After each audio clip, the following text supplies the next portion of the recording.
Abra a Bíblia em 1 Pedro capítulo 2 e depois nós vamos orar ao Senhor, pedindo a graça de Deus para a compreensão das Sagradas Escrituras. Então, a primeira epístola de Pedro, segundo capítulo. Deixa aberto essa epístola e vamos orar ao Senhor, vamos pedir a bênção de Deus para a compreensão da sua palavra. Nós te louvamos, Senhor. Todas as canções que nós entoamos são o nosso tributo a Ti. É a maneira de dizermos o quanto Te amamos, que o Senhor é de fato nosso Deus, primeiro lugar em nossa vida, de prestar a nossa homenagem, o nosso agradecimento pela Tua manifestação a nós na pessoa humana de Jesus Cristo e pelo Teu Santo Espírito que um dia nos fez compreender com o coração a mensagem do Evangelho. Nós estamos, Senhor, louvando o Teu nome essa noite e mais uma vez nós estamos diante da Sua santa e eterna palavra e nós necessitamos do Teu Santo Espírito para compreendê-la. E é por isso que nós estamos aqui, ó Pai, em oração, clamando que o Senhor venha a nós, clamando que as Sagradas Escrituras cheguem ao nosso coração. Nós precisamos ser alimentados e só o Senhor é que pode produzir, entregar à nossa alma o que de fato precisamos. Abençoa-nos, ó Deus, dá-nos graça, visita a nossa alma, nos alimenta, nos edifica e que em todo esse processo o Teu nome seja glorificado. Essa é a nossa oração no nome de Jesus. Amém. Amém. Irmãos, nós estamos nos domingos à noite fazendo considerações na primeira carta de Pedro. Essa é a 9ª mensagem que nós estamos trazendo nessa carta. Os irmãos que já têm vindo nos domingos à noite já têm ouvido que essa carta ela foi dada à igreja de Jesus Cristo em uma ocasião muito singular, uma grande perseguição que estava sendo provida em Roma e através de Roma em 5 regiões da Ásia. E essas perseguições começaram, o estopim delas, na verdade, foi um grande incêndio que o imperador de Roma, Nero, fez em Roma no ano 64.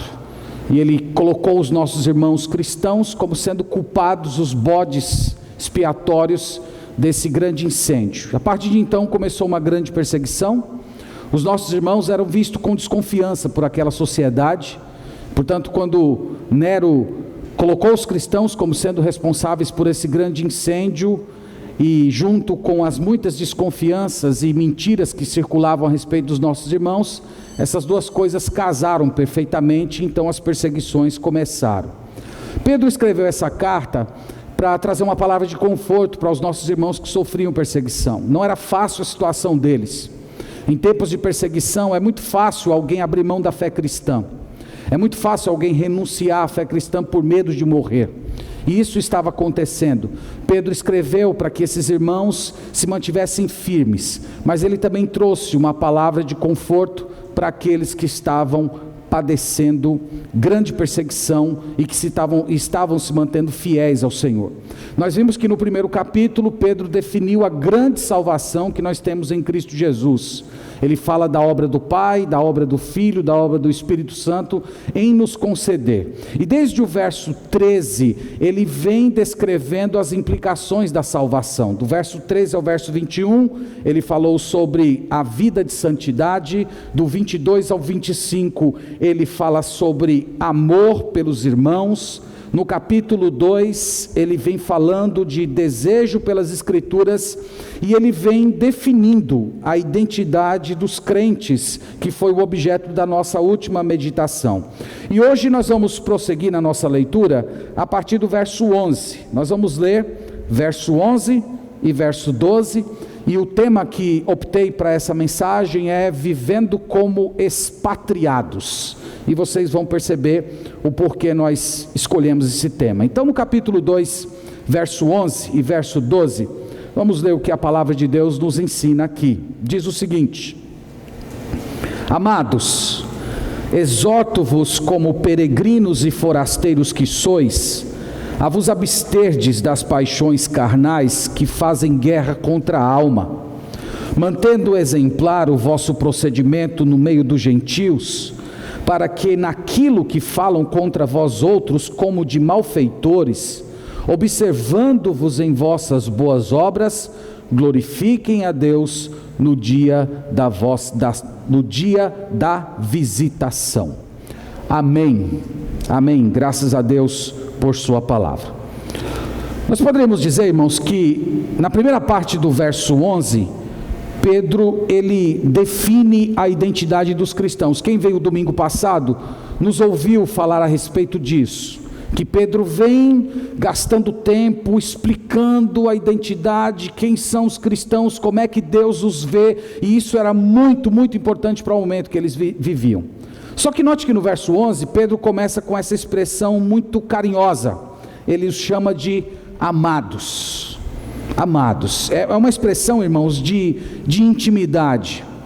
É uma expressão que nos remete ao fato de que Pedro não estava se correspondendo com aqueles irmãos de uma forma puramente impessoal.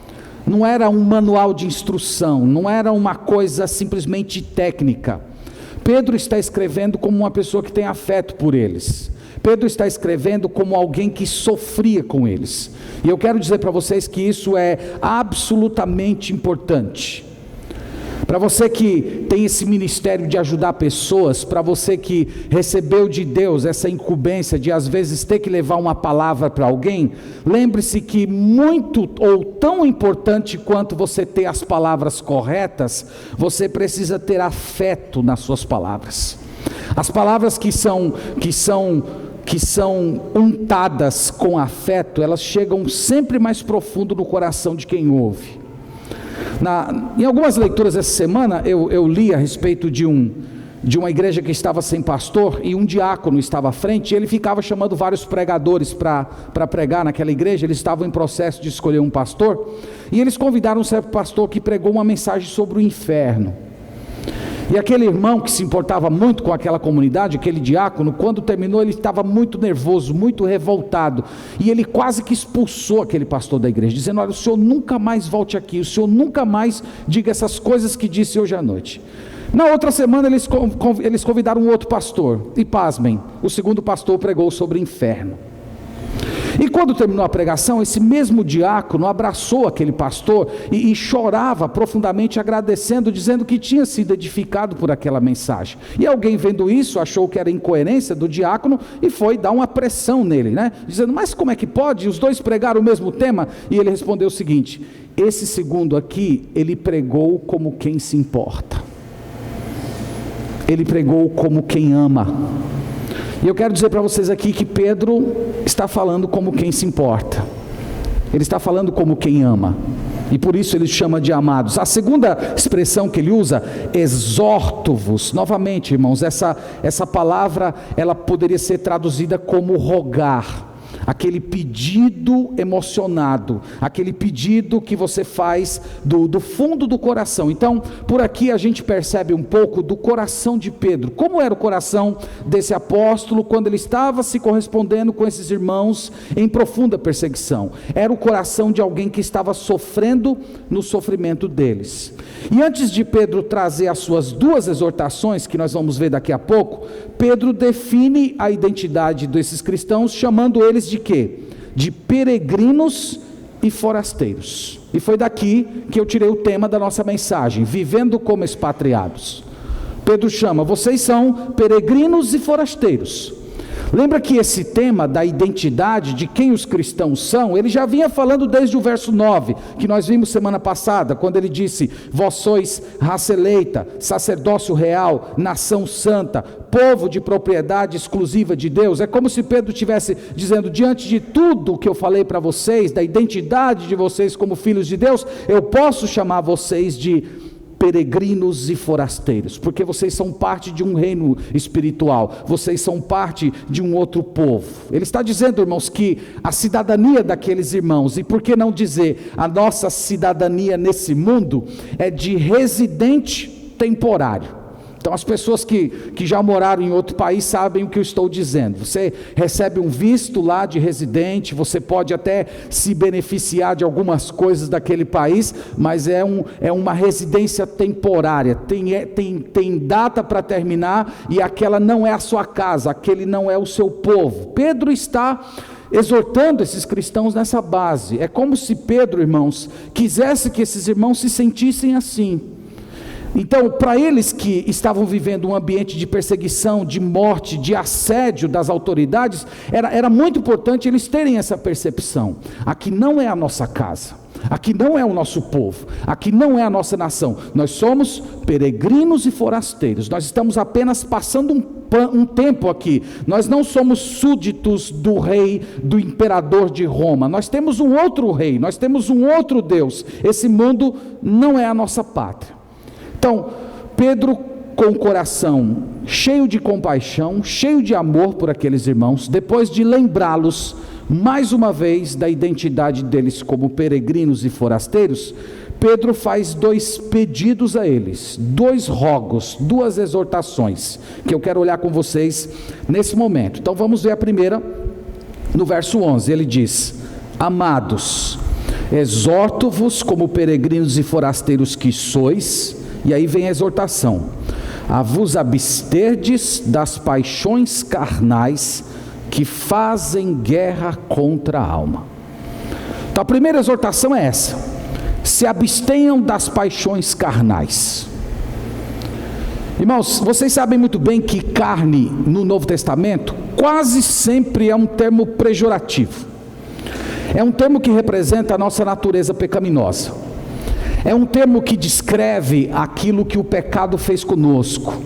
O pecado corrompeu completamente, atingiu a gente em cheio, e é por isso que a Bíblia usa essa terminologia para se referir ao nosso ser, ao nosso interior. Carne. Carne traz a ideia de que o centro da nossa vida é a satisfação do corpo, é a satisfação das nossas necessidades. Então, quando nós vivemos assim, nós estamos vivendo segundo a carne. Então, carne nas Escrituras representa tudo aquilo que é pecaminoso. Vocês lembram de Gálatas 5,19, que fala das obras da carne: prostituição, impureza, lascívia, inveja, porfia, ciúme. Ele descreve, e na própria epístola, se você olhar no capítulo 4, versículo 3, Pedro faz menção de algumas obras da carne que aqueles irmãos estavam presenciando durante a época de perseguição. No capítulo 4, verso 3, ele diz: porque basta o tempo decorrido para terdes executado a vontade dos gentios, tendo andado em dissoluções, concupiscências, borracherias, orgias, bebedices e em detestáveis idolatrias. Aqui, irmãos, é uma descrição, é uma série de exemplos do que seriam obras da carne. Mas lembre-se que obras da carne na Bíblia não se trata apenas de desejos ilícitos, não se trata apenas de desejos pecaminosos. Obras da carne também podem ter referências a desejos lícitos. Desejos lícitos que você procura satisfazer de uma forma ilegítima. Então isso também se torna obra da carne. Então nós poderíamos dizer que as paixões carnais, elas são impulsos fortes, impulsos poderosos que acontecem dentro do nosso coração, e esses impulsos vêm acompanhados de uma forte determinação de satisfazer tais impulsos de qualquer modo. Mesmo que contrarie as leis de Deus, mesmo que contrarie a palavra de Deus, mesmo contra o testemunho do Espírito Santo no seu coração, você deseja fazer. Então nós podemos dizer que obras da carne podem envolver descanso, entretenimento, alegria, comida, sexualidade, trabalho, todos esses desejos que existem dentro de você. E se você procurar satisfazê-los de um modo diferente que o Senhor estabeleceu, você está pecando pecados da carne. E qual é a exortação do apóstolo Pedro? Ele diz: se abstenham, fujam, se mantenham longe de tais desejos. Aqui, irmãos, fica muito claro que para Pedro não existem desejos incontroláveis. As pessoas gostam muito de dizer isso hoje. Esse desejo que eu tenho é incontrolável, isso aqui toma conta de mim, isso aqui eu não tenho como resistir. Para Pedro não existem desejos incontroláveis. Para Pedro existem desejos que são alimentados e desejos que são censurados. Desejos que você está bebendo deles, cogitando eles, alimentando sua mente com eles, olhando para eles, planejando, e desejos dos quais você simplesmente foge deles. Então, Pedro diz: fujam, se abstenham, se afastem desses desejos. É tão interessante que o que Pedro está dizendo vai contra a maioria do que diz hoje a psicologia moderna. A psicologia moderna, na sua maioria, diz que você não deve dizer não para os seus desejos. Você deve satisfazer os seus desejos, porque se você ficar dizendo não para os seus impulsos interiores, diz a psicologia moderna, você vai ter algum tipo de neurose, você vai ter algum tipo de trauma, você vai ter algum tipo de problema. Parece que Pedro queria que os cristãos ficassem tudo traumatizados mesmo. Ele diz: olha, fujam dos desejos.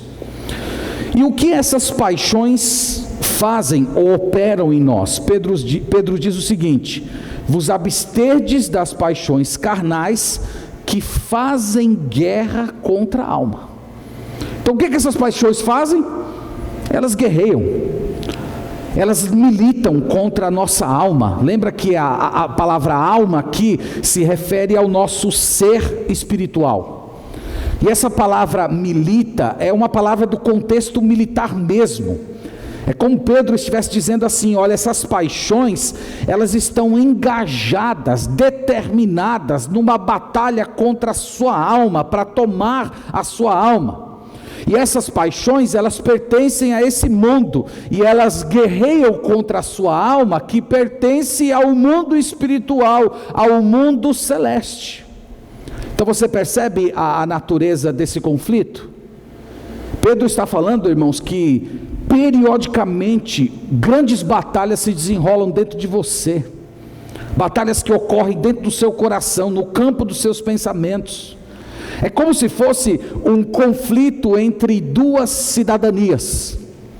Enquanto você reside aqui nesse mundo, tem um princípio, tem algo, tem um impulso dentro de você que deseja se jogar de cabeça nessas paixões, se lambuzar nelas, viver e fazer o que todo mundo faz, o que todo mundo deseja e busca.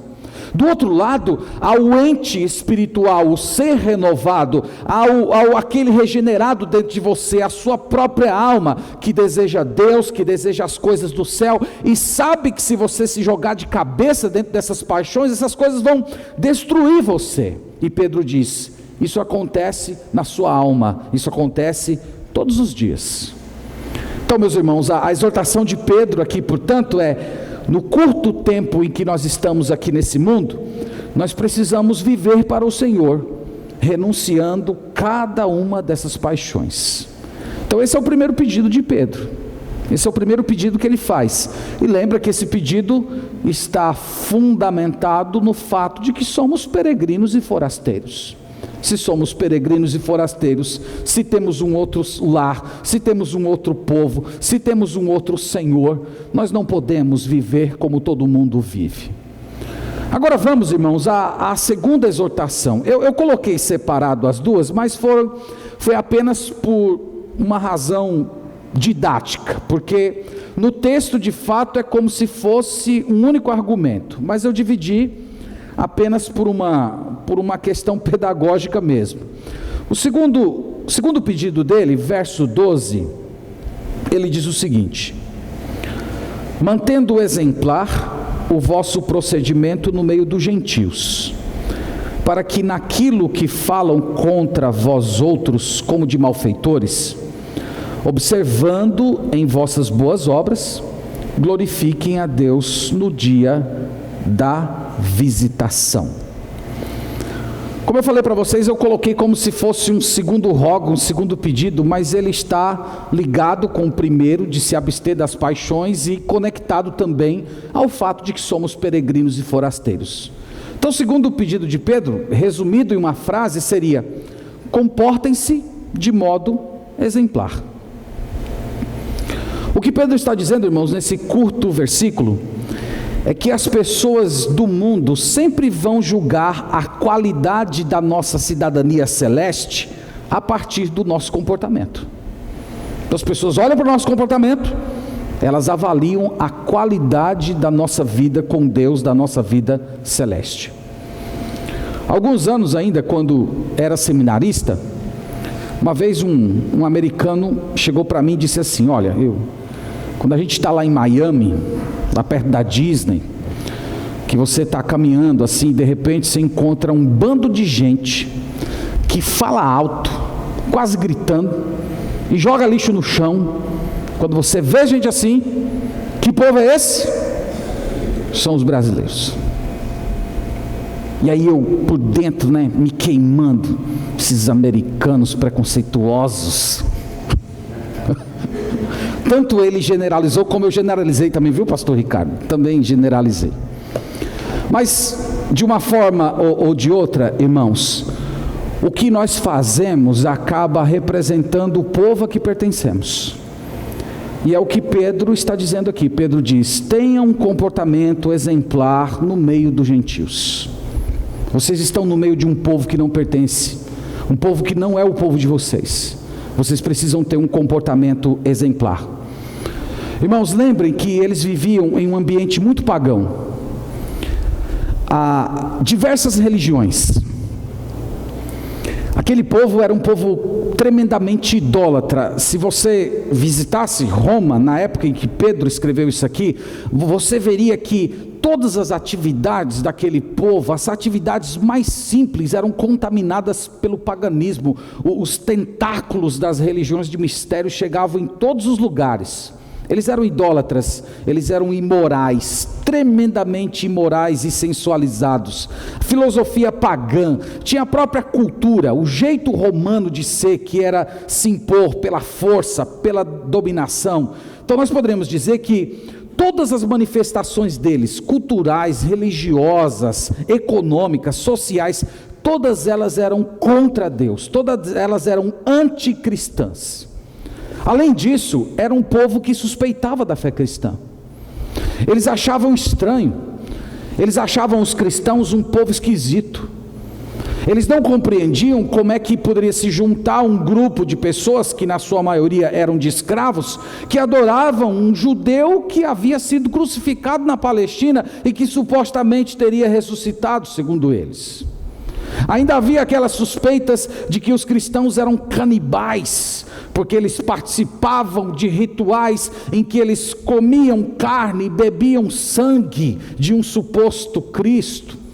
Ou havia suspeita de que eles praticavam rituais de afogamento, que eles costumavam chamar de batismo. Havia as próprias suspeitas que nós já mencionamos, de que os cristãos tinham promovido o incêndio de Roma. Havia suspeita de que os cristãos estavam programando uma rebelião de escravos para destituir o imperador e elevar um certo Cristo a se tornar o imperador de Roma. Os gentios, irmãos, falavam muito mal dos nossos irmãos. Eles achavam estranho os cristãos não participar da vida social de Roma. Eles não iam para as festas, eles não iam para o circo assistir luta de gladiadores, assistir corrida de cavalos. Eles achavam estranho os cristãos adorarem uma divindade invisível, porque eles tinham as suas estatuetas, eles tinham os seus deuses, os seus templos, e os cristãos adoravam o Deus invisível. Para isso para eles era muito estranho. Eles chamavam os cristãos de ateus por causa disso, porque eles não tinham uma imagem. E o ponto que mais pesava, que desencadeou muitas perseguições, era o fato de que os cristãos não chamavam o imperador de Senhor. É a mesma palavra bíblica usada para Senhor, era a palavra usada para designar a pessoa do imperador, a palavra Kyrios. Então, para o romano, o imperador era Kyrios, ele era Senhor. E os cristãos diziam: não, só existe um Kyrios, Jesus Cristo. Então, por conta disso, os cristãos eram mal vistos. E eles eram acusados de serem insubordinados ao governo, quando na verdade isso era uma grande mentira. Os cristãos acatavam a autoridade civil do imperador, mas não consideravam ele divino. Era um ambiente hostil. E é por conta dessas coisas que eu falei para vocês, que Pedro diz assim no verso 12, mantendo exemplar o vosso procedimento no meio dos gentios, para que naquilo que falam contra vós outros como malfeitores, observando-vos em vossas boas obras, glorifiquem a Deus no dia da visitação. Então o que Pedro está dizendo aqui é que falavam mal dos crentes mesmos. Aquela sociedade falava mal, criticava muito. E Pedro aqui dá o método de evangelho, o método evangelístico, por assim dizer. Ele está dizendo: o procedimento de vocês vai calar a boca deles.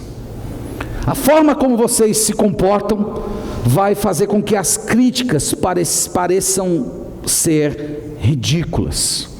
Quando ele diz aqui que eles iriam glorificar a Deus no dia da visitação, o que Pedro está dizendo é que através do testemunho dos cristãos, o viver na presença de Deus, os valores deles, isso iria ser um instrumento, isso seria um meio pelo qual Deus iria visitá-los com o evangelho, e eles iriam crer no Senhor, e uma vez crendo no Senhor, eles iriam glorificar. É como se eles dissessem: olha, por conta do testemunho desses cristãos, que eu passei tantos anos criticando, foi através do testemunho deles que Deus me mostrou a verdade, que eu entendi o evangelho, que eu fui salvo pelo Senhor.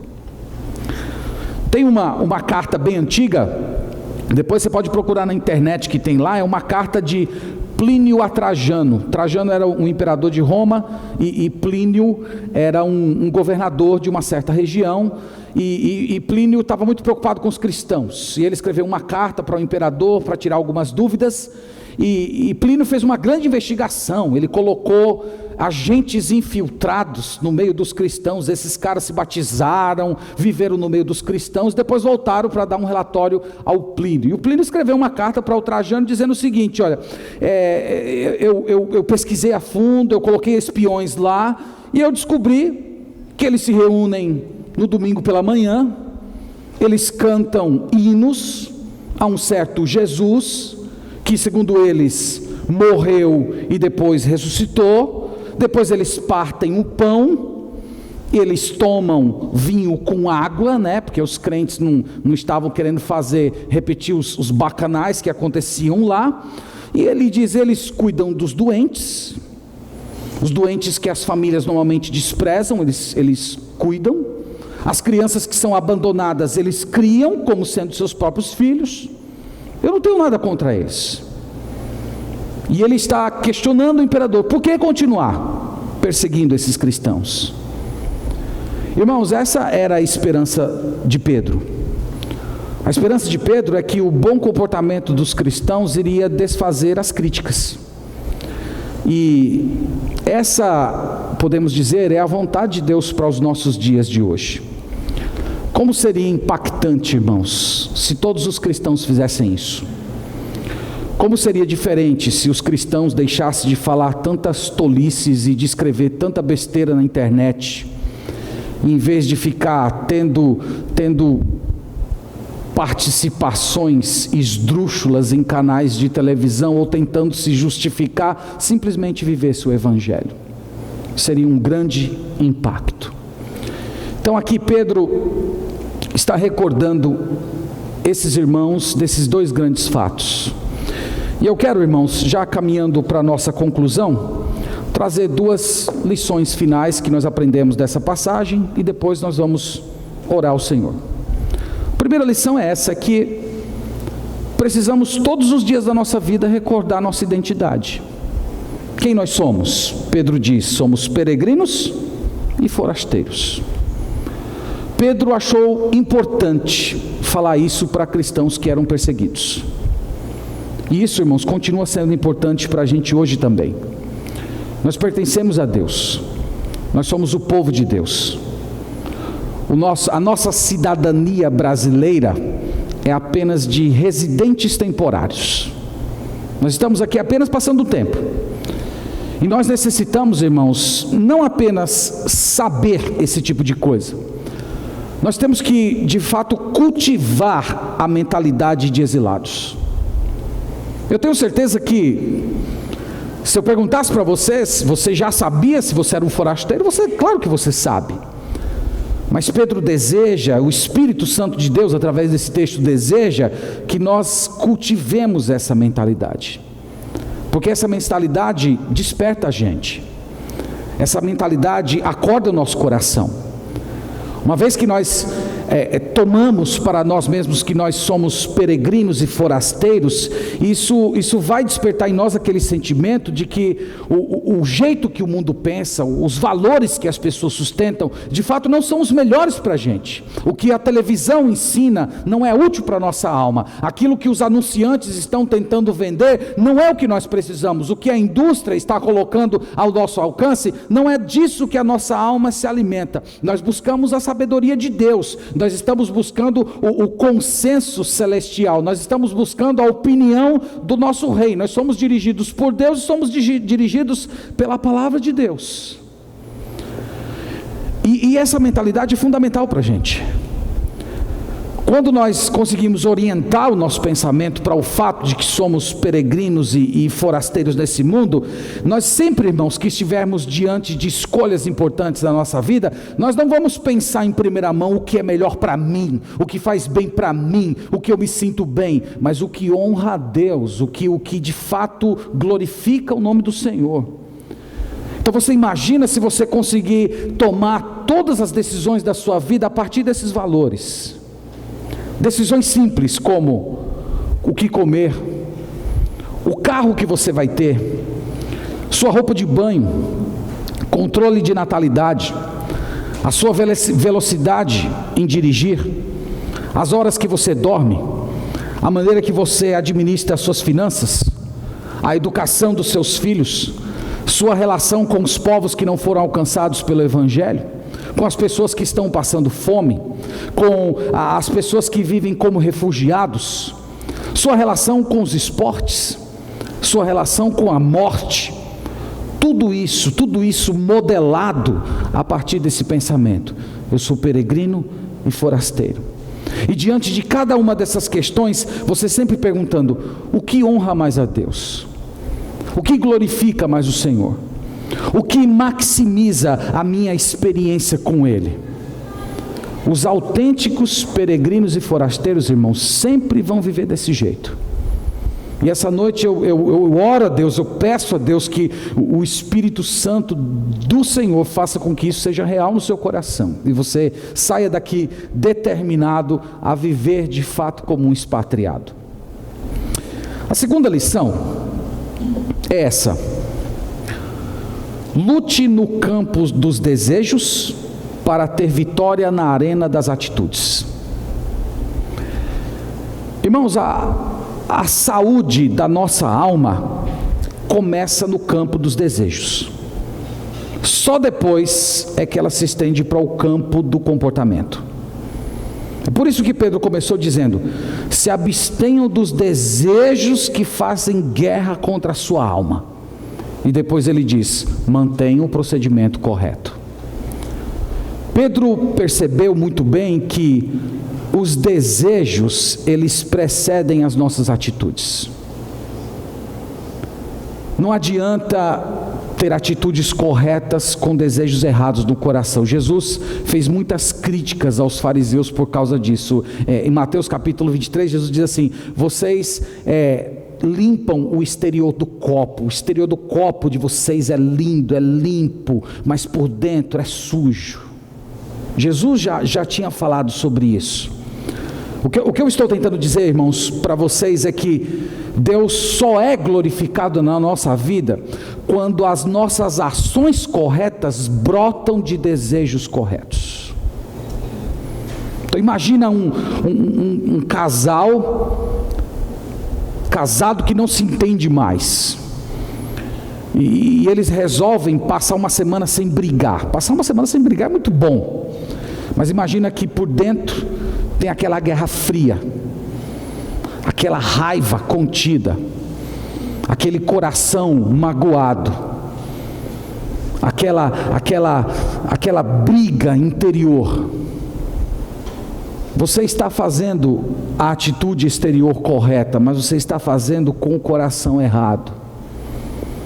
Imagina aquelas pessoas que estão lutando com pecados sensuais, gente viciada em pornografia, que diz assim: essa semana eu não vou acessar essa porcaria, mas passa a semana toda pensando, cogitando, imaginando, se alimentando, voltando, remoendo aquele tipo de coisa. Meus irmãos, a batalha começa no campo dos desejos.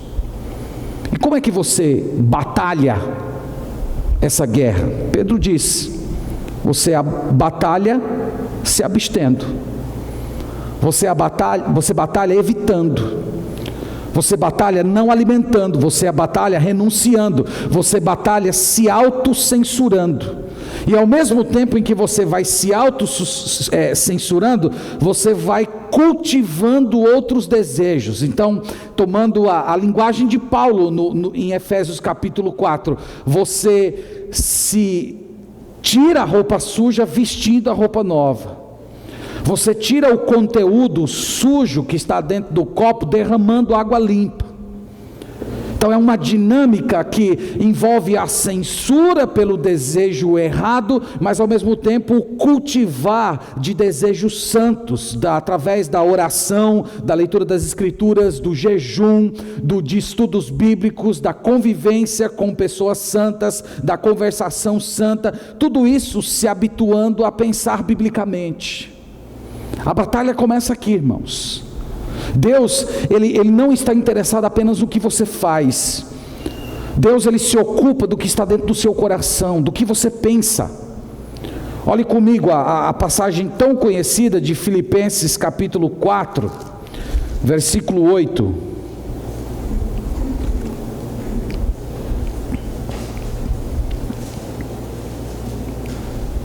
Filipenses 4, verso 8.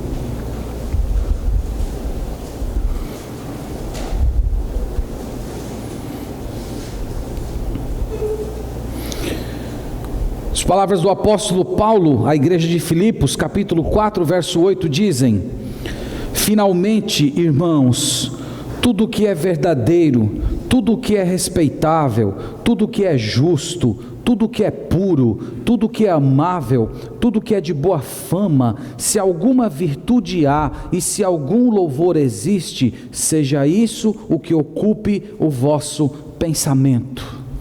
Vocês estão vendo que Deus se ocupa do que você pensa.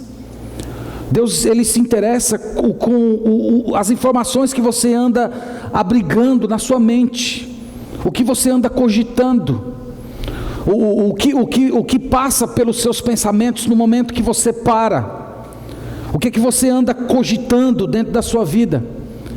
Então eu espero essa noite que você, olhando para um texto como esse, você saia daqui pedindo plenitude de Deus, pedindo a ação do Espírito Santo no seu coração, clamando ao Senhor, dizendo: Senhor, me dá desejos santos, eu quero ter bons pensamentos, eu não quero apenas ser limpo por fora, eu não quero apenas agir corretamente, eu quero pensar corretamente. Eu quero ter anseios celestes, irmãos, porque no final das contas, são esses pensamentos, são esses desejos que vão moldar as nossas atitudes. E são essas atitudes que fluem de desejos corretos que impactam o coração dos descrentes. São essas.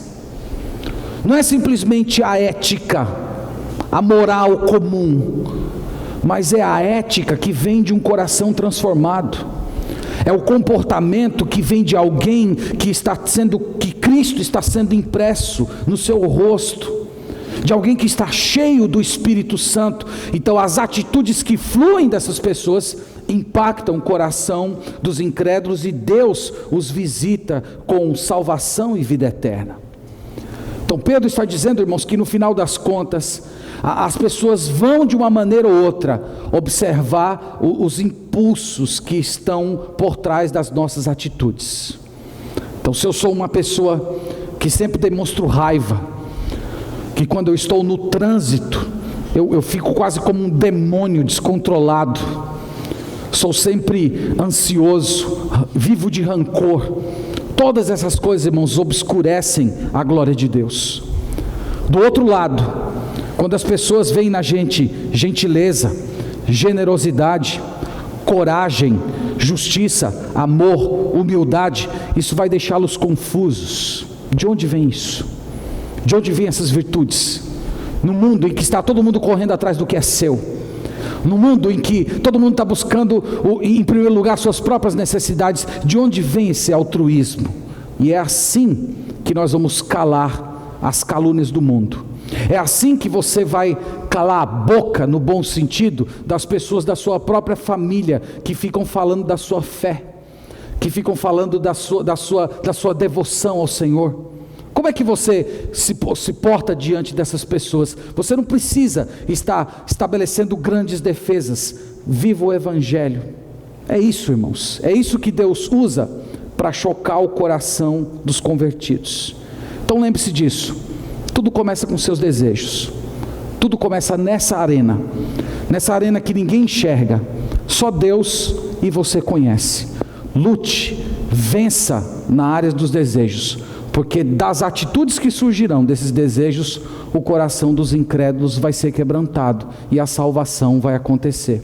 Então que Deus nos abençoe e que Ele nos ajude, meus irmãos, a vivermos nesse mundo como verdadeiros expatriados para a glória de Deus. Amém. Vamos fazer uma oração e agradecer ao Senhor por sua palavra.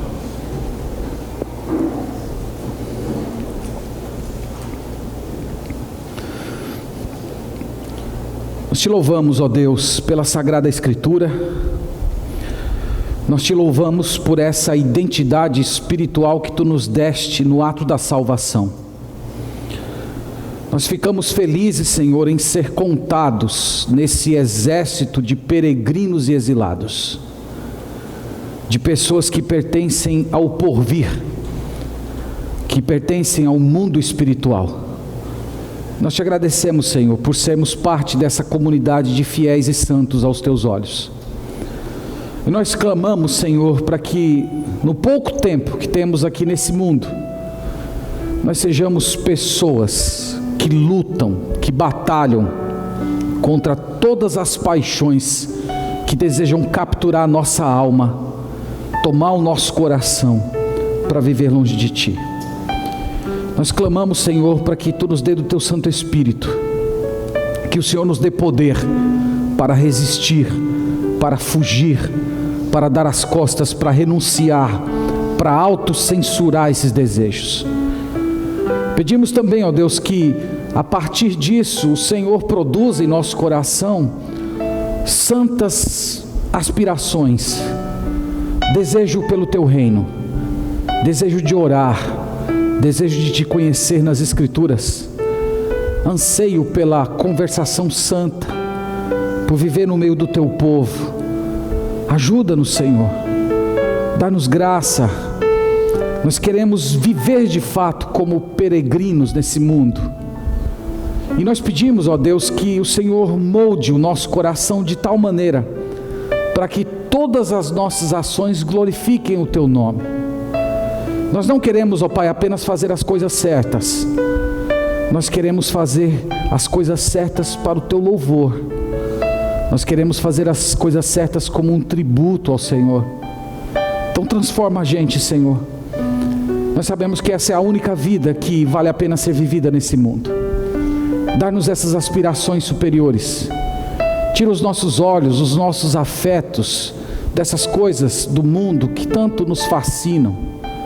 Ajude-nos, Senhor, a viver como Teu povo, sacerdócio real, nação santa, povo de propriedade exclusiva de Deus. Ajude-nos, Pai. Eu clamo essa noite pelas pessoas que aqui chegaram e que ainda não tiveram esse encontro contigo, que ainda não tiveram essa transformação de vida, que ainda não foram incorporadas nesse grupo de peregrinos e forasteiros. Venha a essas pessoas, ó Deus, cativa o coração dessas pessoas com o Evangelho, faze-as perceber o amor de Cristo, faze-as perceber, ó Pai, a necessidade urgente que elas têm de serem perdoadas, de serem trazidas para o meio do Teu povo, de se identificar com essa nação de regenerados Desperta o coração dessas pessoas, Pai. Certamente nós vamos glorificar o Teu nome. Nós oramos, agradecemos a Ti por tudo, no nome de Jesus. Amém.